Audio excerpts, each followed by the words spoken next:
Alléluia, merci. Merci pour les chants que nous avons partagés. Merci pour la présence du Seigneur, parce que sans cette présence, ce n'était pas la peine de venir. Voilà, mais on le sent. Hein, et je bénis le Seigneur pour le don qu'on a entendu, qui confirme encore une fois de plus le sens du message ce matin que je veux laisser sur votre cœur. Et comme je vous aime beaucoup, j'ai pas de problème, moi. Je vais vous faire un petit cadeau. Alors je vois vos petits yeux qui pétillent. Je les fais à Tartas. Non, ce n'est pas des euros, je suis désolé. Non, c'est une simple photo, peut-être certains l'ont vu déjà, qui va être projetée. Moi, je trouve cette photo magnifique. Vous l'avez peut-être déjà vue sur les réseaux. Elle ne réalise pas que c'est une statue, elle ne réalise pas combien peut peser la croix. Elle a juste vu un homme qui a besoin d'aide, après sur le monde avec un cœur d'enfant, et la vie sera plus belle.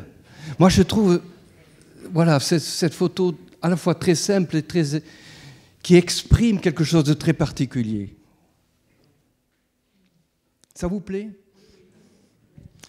Voilà, merci.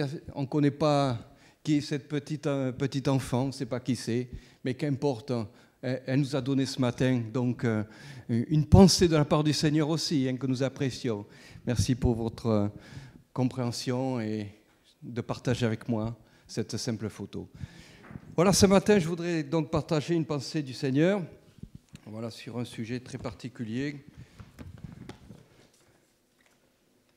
J'avais déjà envoyé au Tarusat une courte pensée sur ce sujet, mais j'ai déjà amené cette pensée sur ces deux disciples qui sont sur le chemin d'Emmaüs. Voilà, ça m'était déjà arrivé, mais l'autre nuit, ça arrive. Hein. À 4 h du matin, on est réveillé, on ne sait pas trop pourquoi, mais on le sait après, parce que Dieu m'a montré quelque chose, voilà, sur ce sujet à partager ce matin. Et voilà, on veut être soumis, nous les prédicateurs, et apporter la pensée du Seigneur. C'est vraiment, vraiment quelque chose de très important pour nous, de très important. Et ce matin, que nous puissions être réceptifs à cette parole. Est-ce que vous êtes prêts ce matin à être encouragés? Est-ce que vous êtes prêts à entendre la parole, mais pas simplement de l'entendre, mais aussi de la vivre et de la mettre en pratique? Parce que c'est sûr, bien évidemment, ça ne sert de rien si on entend de belles paroles qui nous font du bien et que franchit cette porte après, on oublie. Voilà, elle doit porter son fruit. On va lire donc ce texte de Luc 14.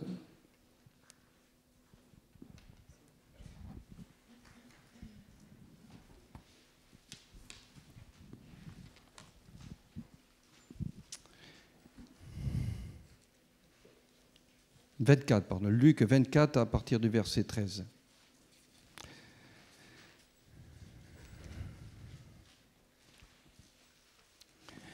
Voilà ce qu'il est dit. Donc, et voici ce même jour, 2 disciples allaient à un village nommé Emmaüs, éloigné de Jérusalem de 60 stades, c'est-à-dire environ 11 kilomètres. Et ils s'entretenaient de tout ce qui s'était passé. Pendant qu'ils parlaient et discutaient, Jésus s'approcha et fit route avec eux. Mais leurs yeux étaient empêchés de le reconnaître. Il leur dit: de quoi vous entretenez-vous en marchant, pour que vous soyez tout tristes?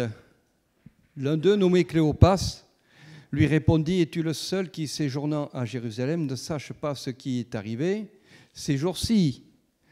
Quoi, leur dit-il?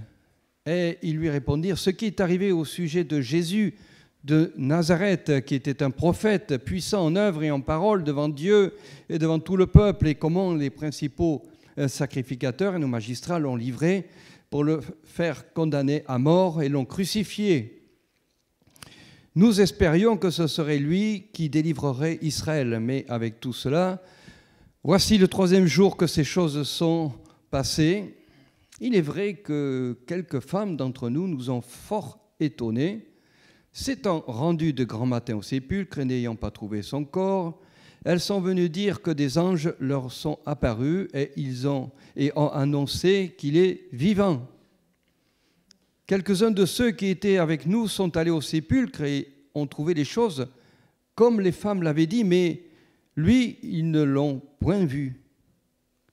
Alors Jésus leur dit aux hommes sans intelligence et dont le cœur est lent à croire tout ce qu'ont dit les prophètes. Ne fallait-il pas que le Christ souffrit ces choses et qu'il entrât dans sa gloire? Et commençant par Moïse et par tous les prophètes, il leur expliqua dans toutes les Écritures ce qui le concernait. Lorsqu'ils furent près du village où ils allaient, il parut vouloir aller plus loin, mais ils le pressèrent en disant « Reste avec nous ». Car le soir approche, le jour est sur son déclin. Et il entra pour rester avec eux. Pendant qu'ils étaient à table avec eux, il prit le pain et après l'avoir rendu grâce, il rompit et le leur donna. Alors leurs yeux s'ouvrirent et ils le reconnurent, mais il disparut de devant eux. Et ils se dirent l'un à l'autre, notre cœur ne brûlait-il pas au-dedans de nous lorsqu'il nous parlait en chemin et nous expliquait les Écritures? Se levant à l'heure même, ils retournèrent à Jérusalem et ils trouvèrent les 11 et ceux qui étaient avec eux assemblés, disant « Le Seigneur est réellement ressuscité, il est apparu à Simon ». Et ils racontèrent ce qui leur était arrivé en chemin et comment ils l'avaient reconnu au moment où il rompit le pain. Amen. Voilà, je pense que ce n'est pas la première fois que vous entendez parler de ces deux personnages, dont l'un s'appelle Cléopas. J'aime beaucoup faire attention, je ne sais pas vous, mais quand on lit la parole de Dieu, je pense que vous comme moi, il faut faire attention. On ne lit pas un livre comme un autre. On lit la parole de Dieu. Vraiment la parole de Dieu. Et on doit, rien que pour cela, y faire toute notre attention sur chaque mot, chaque phrase, chaque histoire, chaque nom, chaque personnage. L'histoire commence tout simplement par dire « et voici ». Et voici. Moi, j'ai l'impression que ce petit mot « voici » interpelle le lecteur pour lui dire « attention, il va y avoir quelque chose, un événement qui est important ». Il va y avoir une situation, je vais vous raconter une situation qui est importante pour votre vie. Et voici. Et il est dit ce même jour, et quel jour? Nous le savons tous, le jour où Jésus est ressuscité. Le jour où Jésus est ressuscité. J'aime faire attention à ce que dit la parole de Dieu. L'apôtre Paul disait à Timothée quelque chose de très important. 2 Timothée 3, verset 16. « Toute écriture est inspirée de Dieu et utile pour enseigner, pour convaincre, pour corriger, pour instruire dans la justice. » Ça veut dire tout simplement que ce que nous venons de lire, frères et sœurs ce matin, amis qui êtes là, est important, très important. Et on ne peut pas l'écarter. On ne peut pas dire, et ça serait une grave erreur, de dire ce qu'on vient de lire fait partie de l'histoire. Ou alors c'est pour l'autre, ou voilà, mais c'est pas pour moi, c'est faux. Ou alors c'est pour les chrétiens de l'époque, c'est faux. Chaque verset, chaque chapitre, chaque livre nous concerne, vous concerne, me concerne. Et ça serait une grave erreur. Et pour moi, c'est une pensée très importante que je vous dis, de dire que ce qu'on vient de lire ne me concerne pas. Toute l'écriture de la parole de Dieu nous concerne. Et on ne peut pas dire que c'est pour les chrétiens de l'époque, ça serait une grave erreur, très grave erreur. Jésus va s'intéresser à ces deux malheureux disciples. Ces disciples, je ne sais pas, je me suis posé la question, on en connaît le nom, un des deux, Cléopas, mais on s'est dit, mais d'où vient-il? On sait quand même que c'est des disciples de Jésus, on sait qu'ils ont servi Jésus, peut-être même qu'ils faisaient partie de ces 70 envoyés par Jésus, 2 à 2, et qui ont parcouru la Galilée et accompli des actions glorieuses pour Jésus. Et quand ils étaient revenus voir Jésus, waouh, c'était merveilleux, en ton nom, chasser les démons. Il y avait de belles choses qui se passaient, rien que le fait de dire au nom de Jésus, mais merci Seigneur de nous faire vivre ces belles expériences. Que s'est-il passé pour retrouver ces deux disciples fuyant Jérusalem et allant Jésus nous retrace cette histoire. La parole de Dieu nous retrace cette histoire. Je me suis dit, mais c'était une simple histoire, ces deux disciples. Une fois, quand Jésus fut ressuscité, même, il s'est révélé à 500 personnes à la fois. On trouve ça dans 1 Corinthiens 15, verset 6. Ensuite, il est apparu à plus de 500 frères à la fois. Peut-être que je me suis dit, mais ça aurait été peut-être plus important de parler de cette rencontre avec 500 personnes. Il est dit aussi que Jésus ressuscité accomplit des miracles encore. Jean 20, verset 30, Jésus a fait encore en présence de ses disciples beaucoup d'autres miracles qui ne sont pas écrits dans ce livre. Non, Jésus, tout simplement, le jour où il est ressuscité, va marcher avec 2 disciples. C'est vraiment particulier, moi, j'ai trouvé. C'est pour ça que je mets un peu un accent particulier sur ce matin. Je me dis, Jésus aurait pu, le jour où il fut ressuscité, prendre le temps de rencontrer sa famille. C'est vrai ou pas vrai? Rencontrer les siens qu'il aimait, vite, vite, là, s'appresser, regardez, je suis ressuscité. Sa mère, passer du temps avec sa maman. Non, Jésus, on le retrouve sur un chemin avec ses 2 disciples. Il va prendre le temps de marcher avec ses 2 disciples. Et je crois qu'il y a une conviction ce matin qui est dans mon cœur. Il va prendre le temps de marcher avec vous. Il va prendre le temps de vous parler. Il va prendre le temps de vous accompagner. Parce qu'il vous aime. Ça, c'est mon Seigneur. C'est extraordinaire de parler de Jésus-Christ. Il va prendre le temps. Cette histoire suppose, avec le temps, marcher 11 km. Alors, je ne sais pas trop à quelle vitesse on peut marcher, mais je me dis, il me semble que ça devait durer 1 heure. Voilà, quelque chose comme ça, 1 heure. Alors je me suis dit, et j'ai eu cette révélation, cette histoire en fait est partagée en 4 épisodes. Et c'est le titre de ce message. 4 épisodes sur le chemin d'Emmaüs. 4 épisodes. Vous savez, aujourd'hui, on voit maintenant des films, des saisons qui sont partagées en saisons. Et puis dans les saisons, on voit des épisodes. Mais dans ce texte, la pensée m'est venue, mais il semble qu'il y ait 4 épisodes bien particuliers. Prenons le premier épisode. Ces 2 disciples marchent. Ils quittent Jérusalem. Ils sont tristes, ça se voit sur leur visage, et ils sont empêchés même de reconnaître la présence du Seigneur. Empêchés. Vous voyez, j'aime bien aussi trouver la signification des mots. Empêcher en grec, krateo, veut dire prendre possession d'eux, devenir maître d'eux. Et vous imaginez, vous voyez ces 2 disciples marcher sur ce chemin, fuyant Jérusalem, avec une telle tristesse sur leur visage qu'ils étaient empêchés. En fait, la tristesse qu'ils avaient dans leur cœur leur empêchait de reconnaître Jésus. La tristesse qu'ils avaient dans leur cœur empêchait d'être heureux de ce que Jésus est ressuscité, sans en être convaincus. Alors on s'est dit, on réfléchit quelques instants et on s'est dit, mais qu'est-ce qui s'est passé dans leur tête? Ils avaient fondé leur espoir sur un scénario qui ne s'est pas passé. Ah, on aurait cru que Jésus était celui qui allait nous délivrer des Romains. Nous espérions que ce serait lui qui délivrerait Israël. Dieu peut nous décevoir. Ah, je vous étonne en disant ça.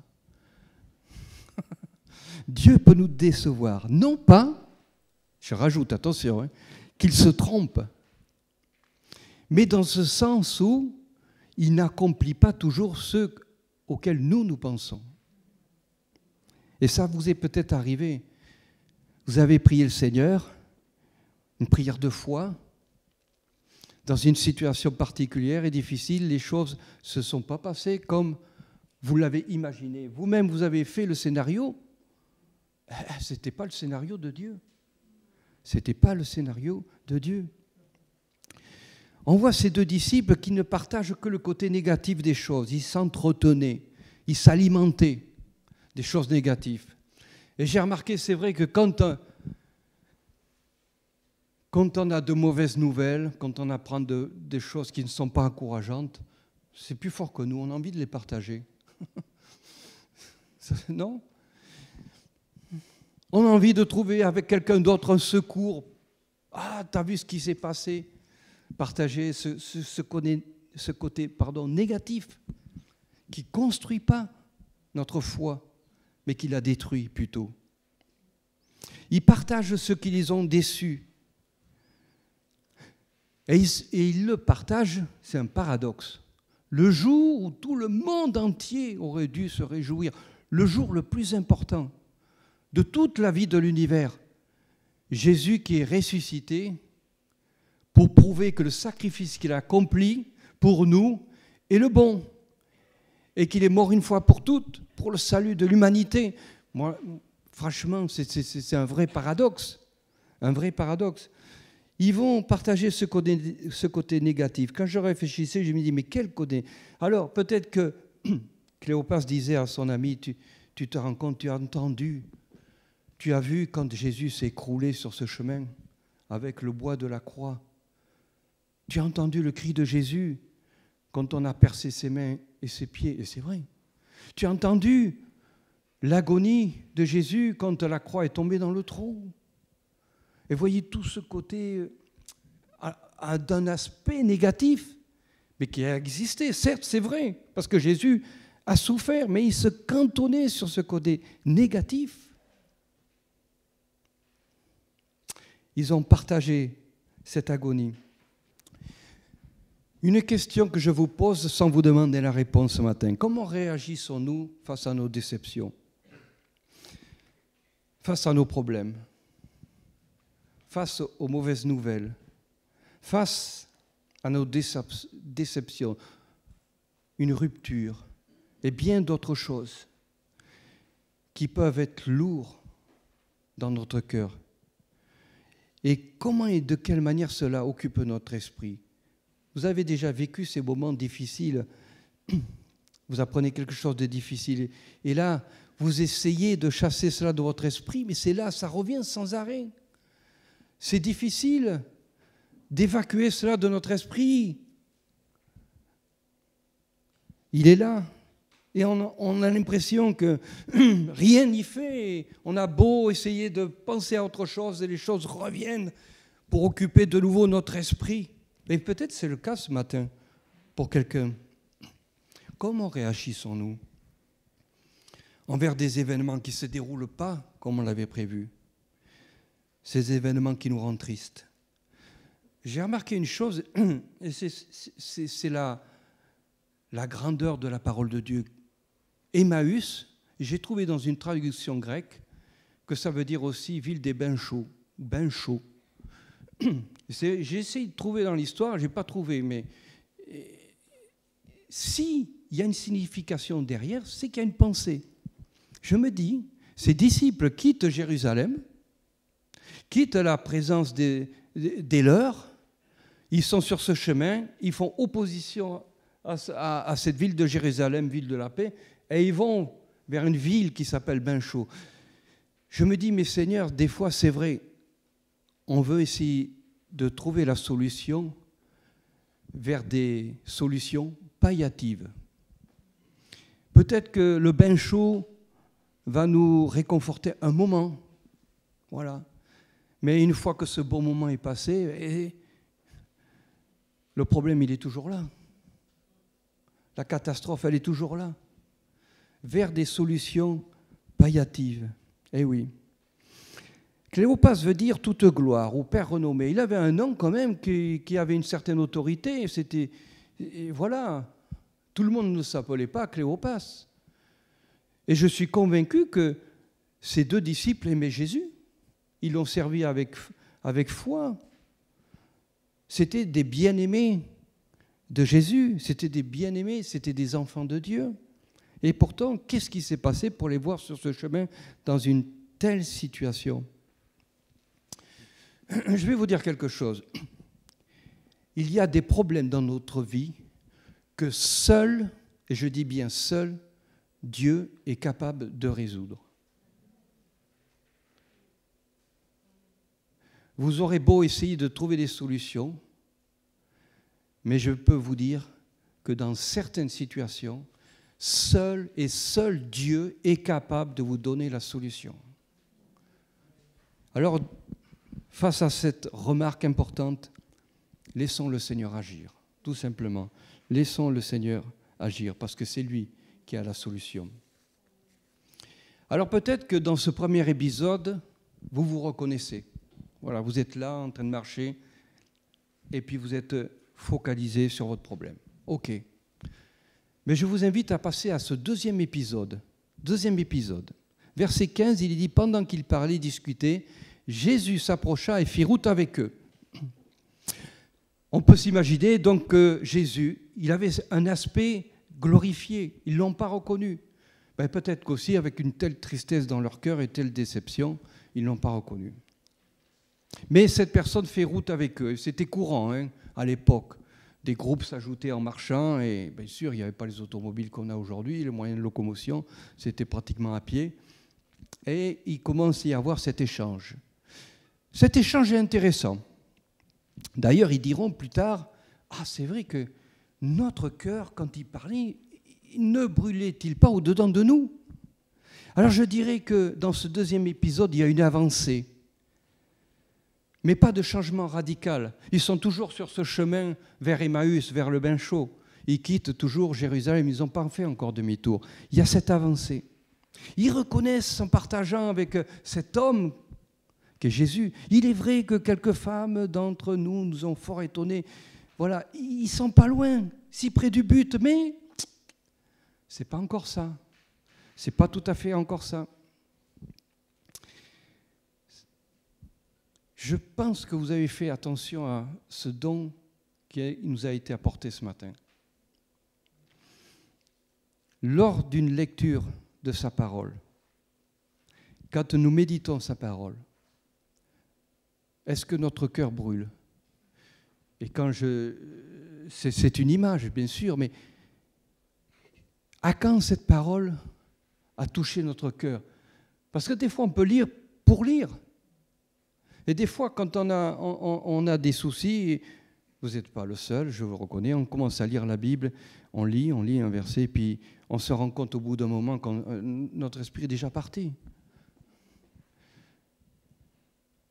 On a besoin de se dire, voilà, oh là, je lis la parole de Dieu, de prier avant et de recommencer la lecture qu'on a faite, parce qu'il y a quelque chose dedans où Dieu veut nous parler. Dieu veut nous parler au travers de sa parole. À quand cette parole que tu as méditée ces jours-ci a-t-elle produit son effet dans ton cœur et dans ta vie? À quand? Vous savez, j'ai eu le privilège d'avoir une famille qui aimait le Seigneur, des tantes qui aimaient le Seigneur et chaque fois qu'on allait en vacances, donc dans ce domicile familial, je voyais mes tantes qui partageaient des choses du Seigneur. Vraiment, c'était... Et moi, enfant, je baignais dans cette ambiance. Et c'est très encourageant. Et une des tantes racontait ceci. Une fois, elle a fait l'expérience de comme quoi la parole de Dieu pour nous parler. Mon père a été prisonnier pendant la dernière guerre, 39-45. Il a fait partie des premiers combattants et des premiers prisonniers. Voilà, c'est passé comme ça. Et pendant un certain temps, forcément, toutes les familles n'avaient plus de nouvelles. Les seules nouvelles qu'ils avaient, c'est le nombre de morts qui revenaient en information et la débandade voilà, de notre armée. Et ma tante aimait beaucoup mon père et elle pleurait de ne pas avoir ces nouvelles, de ne pas savoir s'il était en vie, s'il allait revenir. Et un matin, elle s'est mise vraiment à prier et elle a demandé au Seigneur, donne-moi la réponse dans ta parole.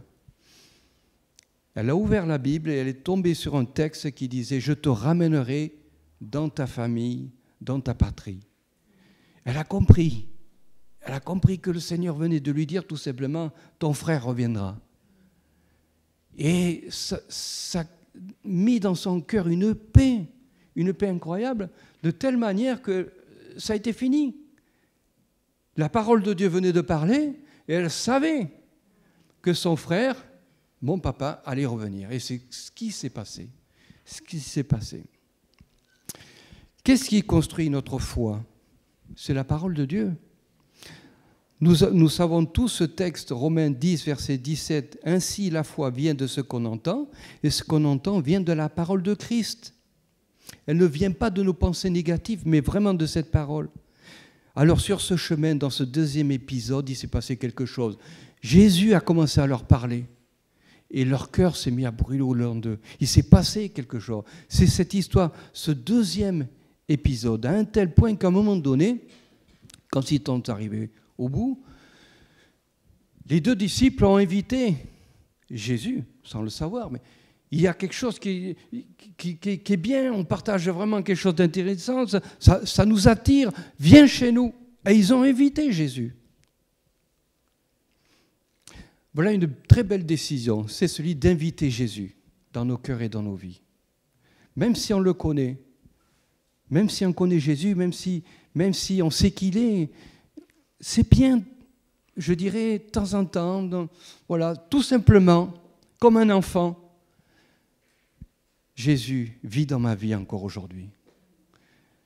Donne-moi de vivre de belles choses encore aujourd'hui avec toi. Et même si l'événement d'aujourd'hui ne nous encourage pas, hein, je veux parler de cette pandémie, viens Jésus dans ma vie encore aujourd'hui. Anime-moi, fais-moi vivre de belles choses dans ta présence. Vous savez, j'avais déjà prêché sur Zachée, et c'est vrai que Zachée a invité Jésus dans sa maison. Et il a eu raison. Et je me dis, quel dommage, parce que Jéricho, c'était une grande ville. Il y avait je ne sais pas combien d'habitants, mais ce fut le seul à inviter Jésus dans sa maison. Et ce fut le seul à être béni ce jour-là. Alors peut-être que dans ce deuxième épisode, tu te reconnais. Tu es là, la parole de Dieu brûle en toi, mais ce n'est pas encore ça. C'est pas encore ça. Alors passons au troisième épisode. Le troisième épisode, Jésus est chez eux. Ils partagent leurs problèmes, leurs discussions. Et la parole de Dieu nous dit quelque chose d'intéressant, c'est qu'ils étaient à table. Je vais vous dire quelque chose. Quand on apprend une mauvaise nouvelle, quand nous-mêmes nous sommes touchés par la déception, quand il y a tristesse, tout ça, qu'est-ce qui nous fuit? C'est la faim. On n'a pas envie de manger. On présente un bon plat, bon, on leur repousse l'assiette. Vous avez déjà vécu ces moments, hein? On n'a pas faim. Pourtant là, ils ont partagé un repas avec cet homme qui les a tirés sans le reconnaître. La faim est retrouvée. Ils ne sont plus sur ce chemin qui les éloigne de Jérusalem. Mais ils sont là avec ce personnage très particulier. Il est chez eux, comme Jésus est chez vous. Et à cet instant-là, au moment d'une communion, ils reconnaissent celui qui est ressuscité. Alors tout bascule dans leur mental, dans leur esprit. Tout bascule, tout préjugé s'écroule. Leur scénario s'évapore tout d'un coup. Leur déception s'évapore, c'est fini. Leur incompréhension disparaît. Et il était là, notre Sauveur. Et on ne l'avait pas reconnu. As-tu invité Jésus dans ta vie? As-tu invité Jésus dans ton cœur? Peut-être que parmi nous, un homme, une femme ne l'a pas encore fait. Vous savez combien de millions d'hommes et de femmes ont invité Jésus dans leur vie et tout a changé. Vous ne pouvez pas vous imaginer ce que Jésus est capable de faire dans une vie. Et je bénis le Seigneur parce que Dieu m'a toujours donné de voir jusqu'à aujourd'hui encore des témoignages qui me prouvent que quand Jésus entre dans le cœur, dans une vie, dans un foyer, ben il change tout. Un couple qui est près de divorcer, dans lequel Jésus vient, il se réconcilie dans l'amour. Il n'y a que Jésus qui est capable de faire ça. Et je bénis le Seigneur d'avoir ce Sauveur avec moi ce matin. Je bénis le Seigneur que vous ayez ce Sauveur avec vous. Amen. Et c'est vrai que là, il pourrait dire comme Job, Job 45, verset 5, « Ah, mon oreille avait entendu parler de toi, mais maintenant mon œil t'a vu. » Mon œil t'a vu. Que le Seigneur nous aide chaque jour dans notre relation à voir Jésus tel qu'il est, avec les yeux de notre cœur. Et si Jésus ce matin ne produit pas, ne produit rien ou produit très peu, il y a quelque chose, il y a un problème là. Il y a un problème. Peut-être que tu l'as invité, mais cela ne produit pas tout. Tu ne comprends pas tout. Mais maintenant, il faut revenir à ce moment important. Et je crois que ce qui ne manque beaucoup au peuple de Dieu, c'est la foi. C'est la foi, tout simplement. Regarde ce qui s'est passé au verset 31. Dans ce scénario numéro 3, leurs yeux s'ouvrirent et ils le reconnurent, mais il disparut devant eux. Les yeux de notre cœur nous permettent d'ouvrir la foi pour voir Jésus-Christ tel qu'il est et ce qu'il est capable d'accomplir dans nos problèmes. Et c'est dans un moment très particulier, la Sainte Seine. La Sainte Seine. Elle me manque. Elle ne vous manque pas? Je me dis, Seigneur, c'est lui qui a permis cette pandémie. Moi, bon, je suis convaincu que s'il avait voulu arrêter cette pandémie, il l'aurait arrêtée. Les choses se passent parce qu'elles lui sont soumises. Non pas qu'il veuille le mal, mais il y a une situation particulière derrière cela. Peut-être pour nous de nous réveiller. Et peut-être aussi, le jour où on va retrouver ce moment de communion de Sainte Seine, on va l'apprécier. Parce que peut-être que ce moment qui est important, et je ouvre une parenthèse, je la ferme, que ce moment de Sainte Seine, nous l'avions jusqu'à présent partagé sans vraiment savoir ce que c'était. Mais demain ou après-demain, quand on va retrouver ce moment, je pense que ça va reprendre en nous cette réalité de cette communion étroite que le Seigneur a instituée et qui nous permet de prendre conscience de l'amour de Jésus-Christ mort à la croix pour moi et pour vous. Quatrième scénario. As-tu envie d'écouter la suite? Le quatrième épisode, on le trouve au verset 33. Se levant à l'heure même, ils retournèrent à Jérusalem et ils trouvèrent les 11 et ceux qui étaient avec eux assemblés, disant « Le Seigneur est réellement ressuscité, il est apparu à Simon. » Regardons ces mêmes disciples. C'est des disciples complètement guéris de leur déception.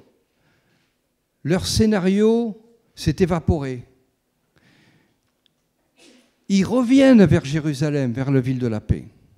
Ils reviennent vers cette douce communion, là où ils ont vécu des événements extraordinaires avec Jésus et auxquels ils s'étaient éloignés pendant 1 heure. Et ils reviennent. La Bible nous donne des détails à l'heure même. Et c'était le soir. Et je me dis, mais alors, ces disciples sont complètement changés dans leur mentalité parce qu'ils auraient pu dire, ben demain on reviendra à Jérusalem. Non, à l'heure même, à l'heure instant. Alors que la nuit est déjà tombée. Et vous savez qu'à l'époque, il valait mieux éviter de marcher en pleine campagne la nuit. C'était dangereux. Mais qu'importe, eux, ils s'en moquent. Ils sont complètement changés, transformés. C'est le 4e épisode. Et ils reviennent vers Jérusalem, vers la présence de Dieu. Et ce qui les importe le plus, c'est d'être là, de retrouver cette communion. Jésus avait donné rendez-vous en Galilée. Ce merveilleux rendez-vous, eh bien, ils y étaient, ces disciples. Ils y étaient avec tous les autres disciples.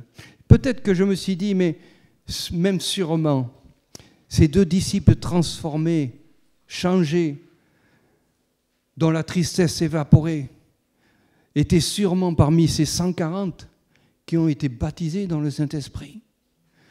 Sûrement que ces 2 disciples ont à nouveau suivi Jésus ressuscité, ont vu à nouveau ce qu'il a fait. Sûrement. Moi, je crois que voilà ce qu'a accompli Jésus, cette joie, cette paix, ce renouvellement, cette délivrance dont ils ont été l'objet, leur permet de revenir dans la présence du Seigneur Jésus-Christ. Es-tu au bon endroit ce matin? J'aime beaucoup Marie qui était auprès de Jésus et qui préférait écouter Jésus plutôt que d'accomplir les tâches matérielles. Elle aimait cette présence. Elle ne voulait pas louper un seul mot de Jésus. Moi, je trouve que Marie avait la bonne place, comme le dit Jésus, mais comme nous avons la bonne place ce matin, d'être dans cette douce et agréable présence. Et chaque jour que Dieu nous donne de vivre, on a la possibilité d'être là comme Marie à écouter ce que Dieu nous dit au travers de sa parole. C'est la meilleure place, la meilleure des choses. Verset 33, se levant à l'heure même, ils retournèrent à Jérusalem. Amen. Notre meilleure place dans les bons comme dans les pires moments de notre vie sont auprès de la communion avec notre Père Céleste. La Bible nous donne tellement de bons conseils, et entre autres, pour finir, ce conseil si précieux, cette prière personnelle. Tu as un problème, tu as une difficulté, tu vis quelque chose qui te mine l'esprit, ça arrive. Nos maladies, nos problèmes de santé, bien d'autres choses. Franchement, je n'en connais pas un qui soit exempt et qui ait une vie parfaite. On a tous notre lot de problèmes et demain, on en aura encore et jusqu'à ce que le Seigneur revienne. Mais le Seigneur nous donne ce conseil qui est tellement bien. Entre dans la chambre, là où ton Père est là dans le lieu secret. Et là, dans ce lieu de secret, avec ton Père céleste, eh bien, il va t'écouter. Il va prendre le temps de t'écouter. Il va te bénir, il va te parler. Parce qu'on a besoin de parler dans nos problèmes. On a besoin de dire à quelqu'un ce qui ne va pas. Pourquoi ne pas le dire à Jésus, dans l'intimité de notre chambre? Vous savez, des fois, il y a des situations qui sont très personnelles aussi, qu'on n'a pas envie de partager et qu'il ne faut peut-être pas même pas partager. Mais de le partager avec Jésus-Christ est la meilleure des choses. Parce que lui, il nous écoute, il est là, présent. Dans cette chambre-là, ça vous est peut-être arrivé. Béni soit le Seigneur. Vous êtes là, au pied de votre lit, des fois même à genoux. Et puis peut-être même les larmes coulent. Mais vous savez que c'est ce que dit la parole de Dieu. Le Père Céleste, il est là dans ce lieu. Et là, il va vous bénir. Il va vous enrichir de sa présence. Il va créer en vous quelque chose de particulier. Une bonne heure sépare ces deux versets. Verset 17, il leur dit « De quoi vous entretenez-vous en marchant pour que vous soyez si tristes ?» Et 1 heure après, verset 33, se levant à l'heure même, ils retournèrent à Jérusalem. Quel changement! Quel changement! Une bonne heure sépare ces deux commentaires. Verset 22, il est vrai que quelques femmes d'entre nous nous ont fort étonnés, s'étant rendues de grand matin au sépulcre, et n'ayant pas trouvé son corps, elles sont venues dire que des anges leur sont apparus et ont annoncé qu'il est vivant. Puis, le deuxième commentaire, verset 35, ils racontèrent ce qui leur était arrivé en chemin et comment ils l'avaient reconnu au moment où il rompit le pain. Vous avez vu ces deux commentaires différents? Le côté négatif, il est vrai que...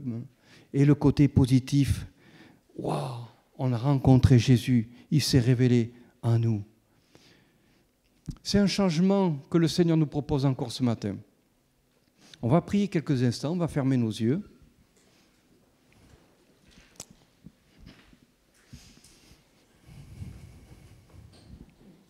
Le Seigneur est présent dans ce lieu, voilà, on ferme nos yeux. On a entendu ces quelques paroles qui sont là.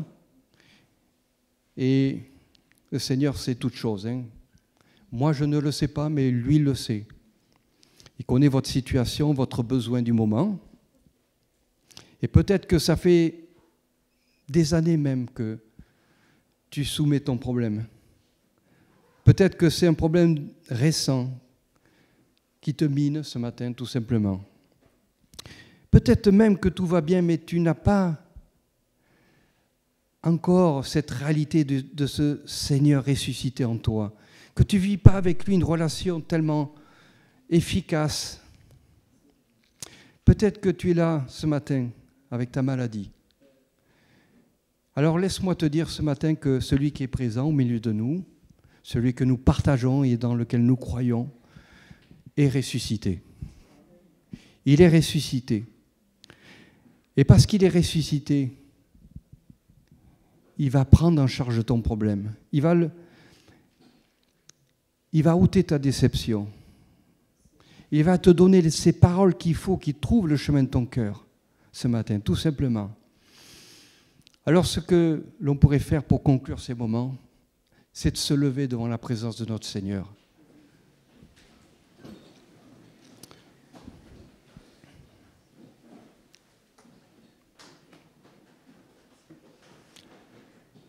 Le Seigneur est au milieu de nous.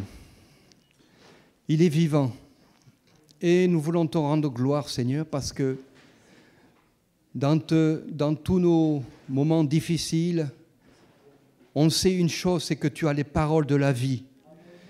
Tu es le chemin, la vérité, la vie. Tu n'as pas changé 2000 ans après, tu n'as pas changé, tu restes le même. Seigneur, c'est un véritable bonheur de te connaître. C'est un véritable bonheur de t'appartenir. Mais Seigneur, on est toujours des fois en face de cette réalité. Les soucis sont là, la vie est là, avec ses difficultés, la maladie, les incompréhensions, les déceptions, les scénarios que nous avons pensés qui ne sont pas les tiens. Et Seigneur, ce matin, peut-être la tristesse est encore dans nos cœurs, alors que nous sommes des enfants de Dieu. Mais Seigneur, touche notre cœur maintenant. Touche-le tout simplement. Pose ta main sur mes bien-aimés, sur moi. Redonne cette foi, cette dimension de foi qui nous permettra, chaque fois qu'on ouvre ta parole, d'être pleinement éclairés. Donne-nous la force de rétablir les situations que nous devons rétablir dans nos vies et qui nous permettront de retrouver une relation étroite avec toi. Seigneur, bénis chaque frère, chaque sœur ici présente dans ce lieu. Bénis-les au nom de Jésus-Christ. Et je sais que tu le fais. Je sais que tu le fais, Seigneur. Merci pour ce moment, Seigneur. Que nous n'oublions pas ce moment où tu nous bénis. Qu'il anime notre cœur et notre vie, tout simplement. Alléluia.